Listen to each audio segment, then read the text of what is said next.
Greetings, this is Carlos Alea from Autopista. Today I have Marco Soriano here from the Soriano Group, which I'd like to extend a warm welcome. Thank you for being here today, Marco. Thank you. About time. Awesome. So yeah, I just wanted to see if you could give us a little brief overview about what exactly are you focusing on in the financial industry and how are things are working out for you in this point in time. Sure. So we are a family corporation that also has an extended arm as a family office. So I always like making that distinction because people tend to mix these two a little bit. So from the family corporation side, we have a number of projects where we have directly invest and co-invest with private equity funds in sectors such as telecommunications, as an MVNO that we own in Italy called Alea Mobile. Then we have also the Soriano Motors company, which is basically Soriano Motori. It does engineering, product development, and manufacturing for anything related to e-mobility. As a matter of fact, we have our own products. We have in the market 3 models of electric high-end premium made in Italy motorcycles. And that's a sector that, as you know, has been changing a lot, from battery systems to the type of engines that you can use on EVs to the type of firmware or software that is used for dashboard systems. So those are, interesting enough, our bread and butter, right? We look at technologies that complement what's the market demanding in this automotive and two-wheel sector. And then we sort of incorporate and interface that with newer versions of the newer production that we're looking to do. And the last piece of that is real estate. Real estate, from a financial standpoint, is always a safe bet, right? So where you can put half of your assets into that, and the other half you can venture into industries that either you're familiar with, and to some extent industries that you are groundbreaking through, so they interface with the current businesses that you're operating. Excellent. Right now, with the changing dynamics that we're experiencing in the marketplace, also there seems to be a shift in clients' expectations overall, also with the addition with digital engagements. Have you seen any changes in how to attract to retain clients in that perspective? Do you feel like there might be some room to grow, perhaps? There's always room for change. There's no doubt. Your consumer today is more of a conscious consumer who likes to be informed a lot before he actually buys your product. It's not like in the past where, products relied extremely on simply marketing and advertising or publicity, and that was your edge. Today, with the internet, social media, the metaverse, NFTs, crypto, whatever you're looking at, those specific consumers, that next generation of consumer is always well informed. So you need to adapt your company to what they're looking for. So in our case, for example, a payment system, as simple as a payment system, whether you have an e-commerce vertical or platform behind it, should have a crypto payment system as well. So you can incorporate companies such as publicly traded companies, by the way, like Coinbase, MetaMask, and so on. So we have done that. We have done that to allow our clients in the crypto community, which is a very large one now, to be able to buy any of our products with cryptocurrency. Now, how you manage on the other end cryptocurrency with fiat currency, that's completely up to how you manage finances, generally speaking. Oh yeah, now with the verge of regulation coming to the States, the Genius stablecoin bill pending, I'm sure that's just going to open up a whole set of demographics there as far as to engage in those type of payments, I presume. Great, excellent. What strategies or approaches do you believe are working well for you right now, and what do you foresee as the biggest disruptions or potential challenges in your industry at the moment?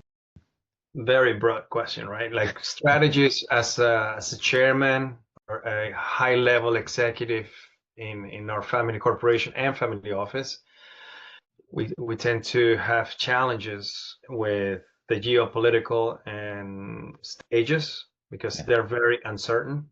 Rules that have changed, for example, with tariffs, whether you are doing business in one geography or another, or like for example, we happen to be in Europe and the US, so whatever we had been producing in Europe, we can't anymore if we're selling to the United States. So we were in a way pushed strategically to open up a AMP, a advanced manufacturing plant in the United States out of Connecticut, which happened to be closer to my home, which is great.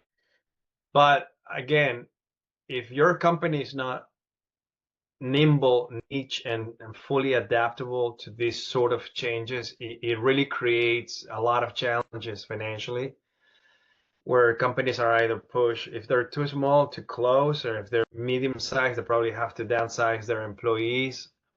And if you're too large, it's almost impossible to move because you're Yeah. so large that it's hard for you to move from one jurisdiction to another. Typically, these things take, years, 5, even 10 years. Best example was when Fiat closed its manufacturing in Italy and had to move to Poland for the European market, had to move to Mexico and Canada for the North American market, and they're still around. But it was a number of strategic finance plays that they had to do with mergers and acquisitions. When Chrysler and Fiat came together in 2005, then there was a spin-off, and now Stellantis is one of the largest conglomerates in the automotive industry. So this is always going to be happening. And how you strategically position yourself as a family office, well, you see these opportunities as investments, because these are the companies that, regardless of what people think or they like, are by volume most present in various geographies. So it's just part of that strategy. Another challenge would be at a managerial level, I suppose, if you're operating in different countries, is understanding culturally how employees are motivated, how they're incentivized, and how deadlines are met. Because if you don't have an awareness of multicultural levels, then it's almost impossible for you to be the boss of a conglomerate. And since today all companies are globalized and becoming more and more international, I think it's a super important point to have managers, executives with a global view of things. Very insightful. Yeah. For the first part that you're mentioning, yeah, it sounds that when it comes down to production and manufacturing, obviously, yeah, with the tariffs, with the amount of uncertainty, changes that's going on, that's one thing that Marcus despises is uncertain, unfortunately. But yeah, obviously, all the best of luck with that. And on Thanks. the second half, yeah, is there any have you guys looked into integrating with the all the AI hype that's been going on as far as becoming more automated or resourcing different type of workforce? Yeah, That's for sure, for yeah, sure. I mean, this is happening even without you admitting that it's happening. Because if you're using internal communication systems where it's not just emails but also video calls and so forth, either you have your own systems, most people won't even think about it because it's already there, whether you're yeah, using Teams, Google Meets, or you're using Zoom or whatnot, or Skype if you want to go back to the old school ways. These are already technologies that are up and running. You don't need to reinvent the wheels. How you integrate that technology into your backend system and communicate with your client base, your employees, externally, internally, right? So you have to really make decisions what is most cost effective. Now we're talking about companies that are extremely large and they are already AI driven systems. So to some extent, everybody is already doing it. Now, internally, if you're looking at doing your very own AI, yes, we have, for example, using AI-driven systems for sound in our EVs, so that you have the option of 5 to 10 sounds automated by AI, and your bike, your car is not silenced; it has sound, some sort of a sound, which is great for insurance companies to know, because the more you can be heard on the road, the less chances that you can get into a car accident of sorts. Yeah, yeah. In telecommunications, I'd say AI-driven systems for reaching out to people when you're advertising your phones, your SIM cards, your connectivity. And you give an example today. You're either a user of AT&T, T-Mobile, or Verizon, for that matter, right? So, but what are the programs and how are they really reaching out to the client? So there's a sub level of MVNOs, which stands for mobile virtual network operators, which is what we are. You get your license, but you plug and play with a larger telecommunications network that it has already the antennas, the satellites, Yeah. and you don't have to reinvent that wheel. So there are multiple plays. I would advise people to have multi-strategic contingencies in terms of that, something that is uncertain could happen, which right now it seems to be extremely much like that, right? You got to have your plan A, B, C, and D in place. If you're thinking it's just one direction because the company, and that's the old mentality, my company has been doing this for 50 years and it will continue to do this forever. And like, no, it doesn't work like that anymore, because year to year things change very radically. So you really need to be on your toes when you're making decisions for your company. No, most definitely, especially in these times with a lot of moving dynamics. I think it was Ray Dalio wrote that famous book, The Changing of the World Order. I believe, I'm sure you're familiar with it. Yes. He mentioned, yeah, those different factors. I mean, whatever case may be, you have those forces that forces one to adapt to. But yeah, no, very, very insightful there. Anything, anything specific within your industry, within your work, you're most excited about as we move on forward towards the latter half, 2025? Listen, when I started with MVNO, which is given telecommunications, I really love this sector. And I see Ryan Reynolds promoting his own company, which is Mint. Oh yeah, yeah.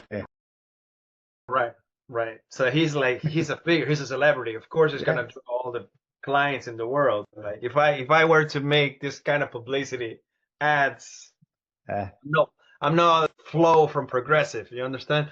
So you also have to choose where your face as a leader or as an executive in your own company you want to play, what role. Because Yeah. the more of a role you play, the more exposure you have to, litigious situations. So sometimes it's just good to be the boss, but not to be that public. Right. And this sort of thing, everybody has different strategies. Again, Elon Musk, when you look at him talk about his company, it's amazing, brilliant. But then he starts talking about politics and other matters that are irrelevant to what he's supposed to be doing. What happens to his companies is publicly they trade on sentiment. So there are accountability factors that should be taken into account when doing this. What excites me the most about telecommunications today, from what we're doing differently, is that we're becoming a film producer company. So imagine mixing T-Mobile with Netflix. The fact that you have a telephone company offering you services to communicate, to connect, should also involve film, documentaries, or any sort of media that would be given to you for free, as opposed to Netflix being the app that you have to pay for within T-Mobile. You understand? So these are the dynamics now, and that are changing, and either companies in telecom that are really big are start adapting to offering clients more access to data than what they have been doing for a while. Like, if you go back a little bit in time, especially with our age, Remember that there were bundles back in the day where T-Mobile will offer you the cell phone service, the TV cable, and then, maybe I forgot the other thing that they were giving at the time. But there were bundles that were one flat fee, and that TV merged with telecommunications.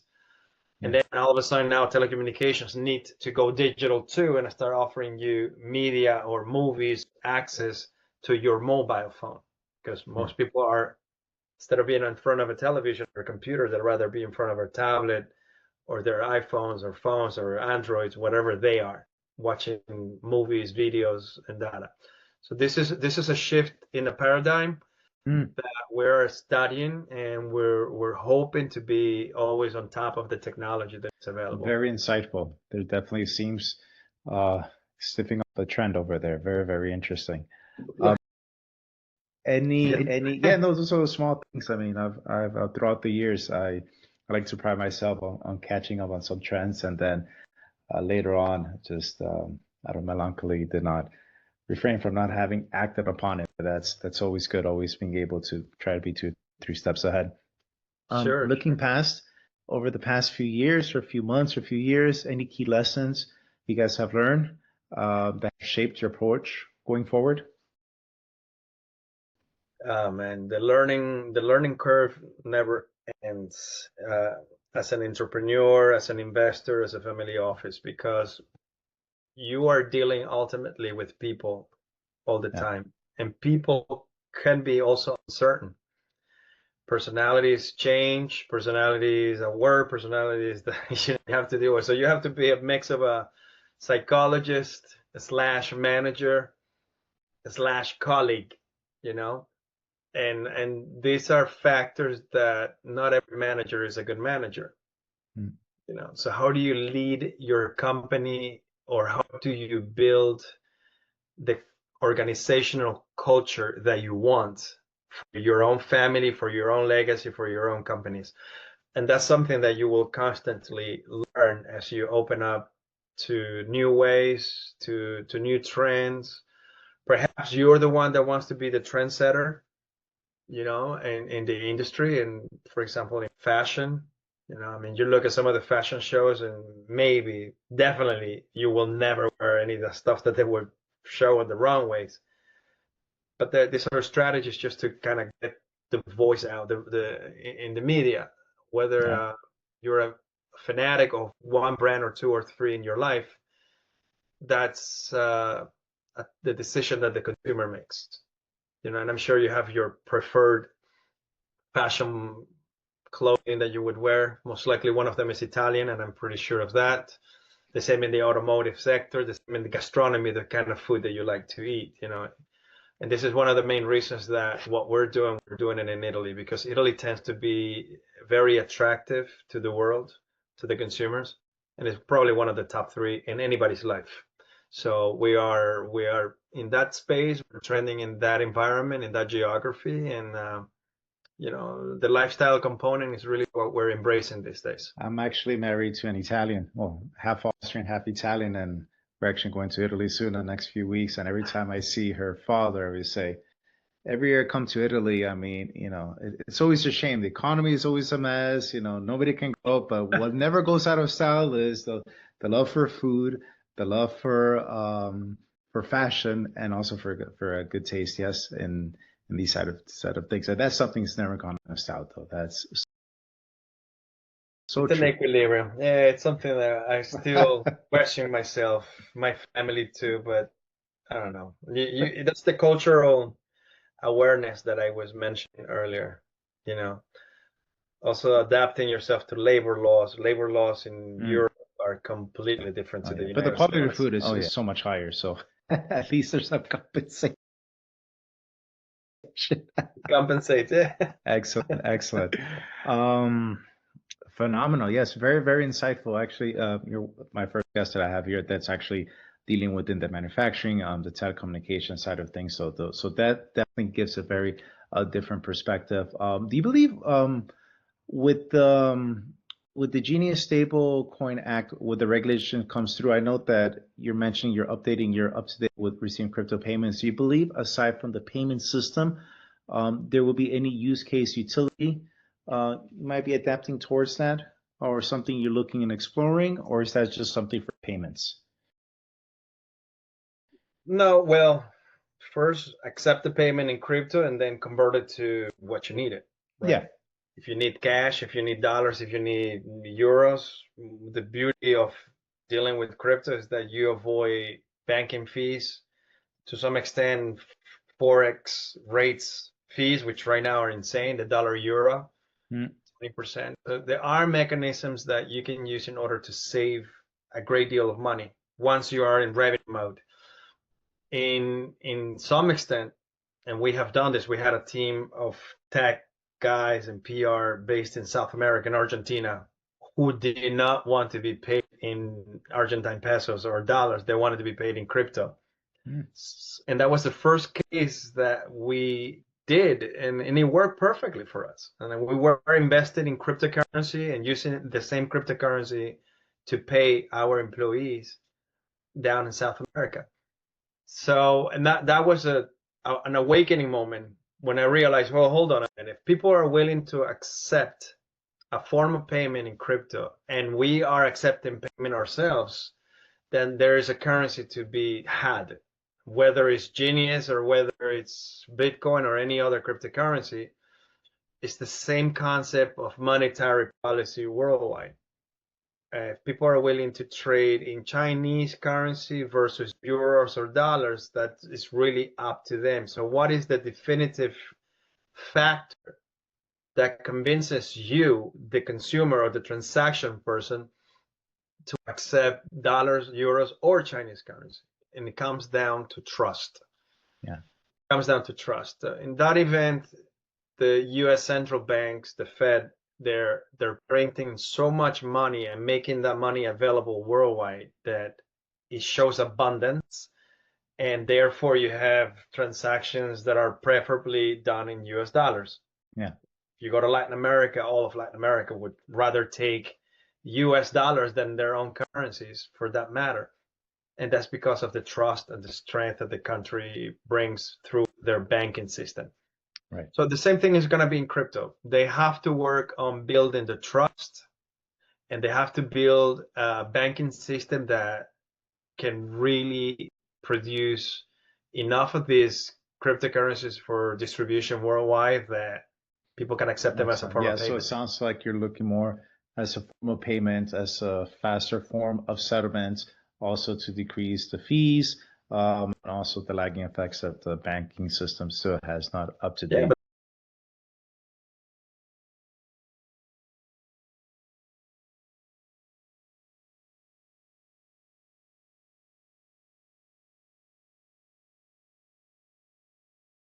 Especially jurisdiction to especially, of course. Um, I was inquiring anything else because I mean we're still very early here into the game, but a lot of the companies are trying to front run after regulations comes through. Be that you mentioned you're in real estate. I did interview a few realtors, and there's only a small amount. I mean, I'm just getting started. I have over 10 already. About two of them, out of 10, two of them are already up to date with tokenization of real estate. Is that something that you're familiar with?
I don't know. Yeah. Aside from the increase of liquidity pools, as you were mentioned, or different forms of reason bringing liquidity, you'll be able to remove the friction that is very common within these transactions, whether it's the title companies, the insurance, the dates to time to settlement and whatnot, though, which could also decrease the fees. Though very interesting, though very insightful. Though as far as on an institutional corporate level, you haven't seen or heard of anything. No, Very, very no, early no, into no. this.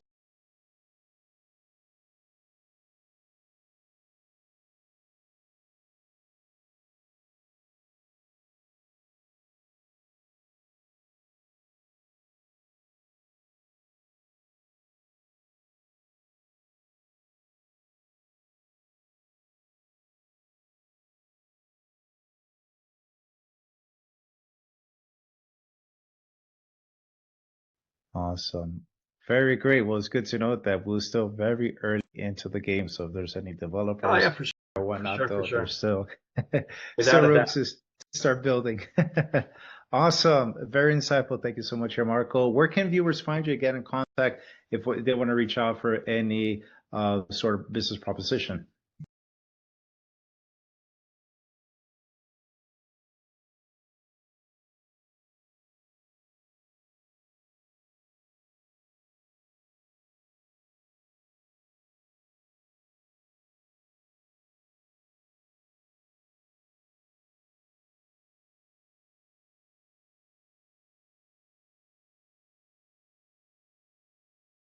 Amazing. Well, thank you so much. Appreciate it, Marco.